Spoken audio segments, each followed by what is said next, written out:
Every day, millions of products travel across oceans through ports onto trucks and eventually arrive at our doors. Behind it all is one simple steel box.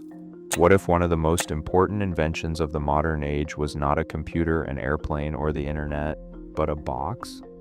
On the docks of New York, Liverpool, and Hong Kong in the 1950s, cargo moved in a slow, grinding rhythm.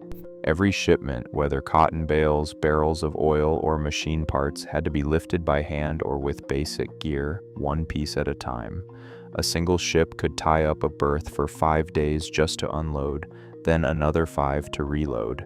Crews sometimes numbered 3,000 men, each working in teams to wrestle crates and sacks from hold to shore. The cost added up fast, $5.86 for every ton moved, a figure that weighed down trade and limited what could be shipped profitably. Theft and damage were constant threats, with goods exposed at every step, passing through open sheds and crowded yards. Insurance claims piled up. In this world, moving freight across an ocean meant delays, losses, and mountains of paperwork. The entire system strained under its own inefficiency, making any improvement not just desirable but necessary for progress.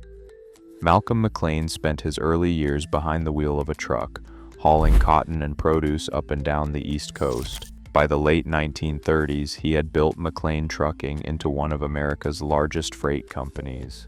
The road taught him patience, but the docks taught him frustration. In 1937, while waiting for hours as dock workers unloaded his truck, bale by bale, McLean watched the slow dance of cargo and paperwork, each step a chance for delay or loss. It was here that a single question struck him: why not move the entire truckload at once? That thought, so plain and practical, cut through decades of tradition. McLean wasn't an engineer or a shipping magnate, just a trucker who saw waste where others saw routine. Few inventions that change the world look impressive at first glance. Sometimes the breakthrough is not in complexity, but in seeing the obvious problem everyone else has learned to ignore. Turning a simple idea into a global reality demanded more than vision. It required engineers to agree on every detail of the box itself.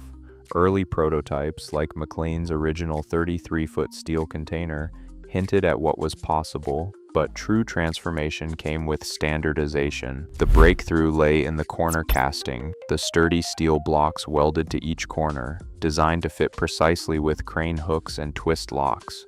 This feature allowed a single sealed unit to be lifted from a truck, set onto a ship, and then onto a train, all without opening the box or touching the cargo inside. In 1968, the International Organization for Standardization ratified ISO 668 and ISO 1161, fixing the dimensions and corner fitting geometry for 20-foot and 40-foot containers. These standards meant that a box built in Japan would fit perfectly on a chassis in Germany or a rail car in the United States. What looked like an ordinary metal box became the backbone of a new logistics system, making the abstract idea of seamless intermodal shipping a practical, everyday reality. The genius was not in complexity, but in getting the world to agree on the shape and strength of a box. At Port Newark in the early 1960s, the arrival of the shipping container triggered an upheaval that rippled across every layer of the waterfront. Gantry cranes, towering steel giants, began to dominate the skyline, hoisting entire containers from trucks to ships in a single fluid motion. Where cargo once crawled through the port at 25 tons per hour, the new system surged to 600 tons per hour. The change reduced loading times from days to hours, a leap that stunned even veteran dock workers. Handling costs collapsed from $5.86 per ton to just 16 cents per ton, wiping out one of shipping's oldest bottlenecks almost overnight. Insurance companies, long accustomed to paying claims for theft and damage, saw losses drop by more than half as sealed containers kept goods out of reach.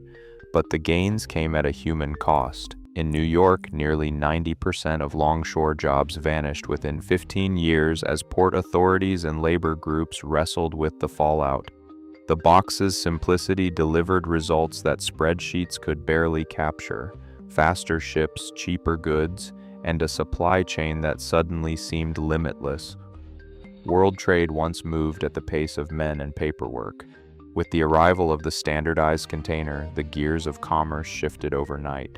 The share of global trade in world GDP soared from about 25% in 1960 to nearly 60% by 2019. Economists calculate a 700% multiplier effect on trade volume, far outstripping the impact of any tariff cut or trade deal. Asian ports like Shanghai exploded in scale, handling over 45 million containers a year. Just-in-time supply chains, once impossible, became routine as goods zipped between continents for pennies per ton. The simple steel box turned national industries into global networks, linking factories, ports, and storefronts in a seamless chain. A smartphone ordered from the couch might travel 7,000 miles in a sealed container, crossing the Pacific in just 14 days before rolling through an Amazon warehouse and onto a delivery truck. About 85% of Amazon's imported goods arrive this way, with the container accounting for only 1/10 of the final cost. But when a single ship blocked the Suez Canal in 2021, millions of containers and countless online orders stalled for nearly 2 weeks, exposing just how much daily life depends on the quiet flow of these steel boxes. Most overlook the humble container, yet its simple logic, asking why not move the whole load, reshaped the world. Sometimes it's the simplest solution that delivers the biggest change. What else are we missing?